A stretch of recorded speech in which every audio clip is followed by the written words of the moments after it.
When it comes to corner bead, you have a handful of options, and today I'm going to clear up the confusion. We got to talk to the engineers at USG and a bunch of pros in the field, and today I'm going to talk about the differences and the pros and cons between the different beads. After this video, you're going to know what bead works best for your next project. This is vinyl bead, and you can install it using staples, nails, screws, contact adhesive, as well as you can embed it in mud. Now the pros are it's durable, so on the job sites, more than likely you're not going to damage it. It's flexible, it's less expensive, it won't rust, it works well in the garage, in the shower, if you leave it in the back of your truck, and it holds up to impacts well.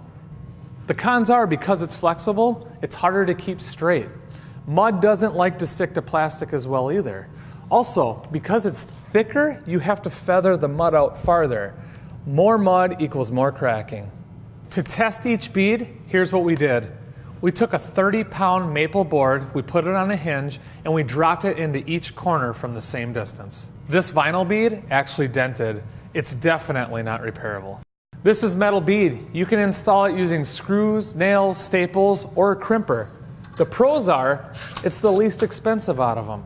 It's strong, it's easy to install, and what I love about it is you can get those nice straight lines.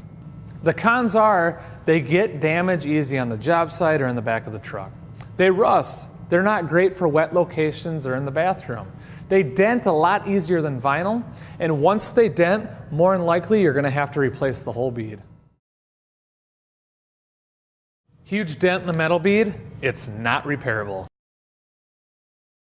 This is paper-faced metal bead, and you can install it by applying mud on the corner of the wall and putting the bead in. Otherwise, a lot of pros use the hopper.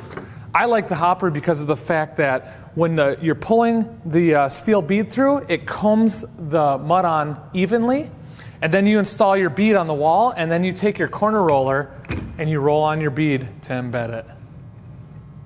The pros are when using the hopper and the roller, it goes on a lot faster. Use less mud, which means less cracking. The paper on the metal face bead actually adds strength stronger than the traditional metal bead. It's less likely to get damaged on the job site, and it also leaves those nice straight lines. Cons are, just like regular metal bead, if you dent it, more than likely you're going to have to replace it. There is a bit more of a learning curve with it, and it is more expensive than regular metal bead. Just like regular metal bead, this one has a huge dent. And as you can see, the paper is pulling away. So this is paper face composite. It installs the same as the metal bead with paper face. You just run it through a hopper, otherwise apply your mud and put your corner bead on. What I love about this is it's the most durable, it won't rust, it's easy to cut to size, there's no waste, you can change any angle that you want while putting your bead on, and believe it or not, there's 100 lineal feet in this box right here. To be honest with you guys, there isn't a lot of cons with this stuff. There is a bit of a learning curve. Also, it is more expensive. But for my first time using this, I was very impressed. Paper face composite is clearly the winner. This dent may look bad, but with a little TLC, it's definitely repairable. Don't think you have to use standard corner bead. With all these specialty beads these days, you can get bullnose, you can get chamfered. There's 100 other options, including radius beads for arches and barrel vaults. After talking about all these beads today, hopefully you guys have a better understanding on which bead will work best for your next project.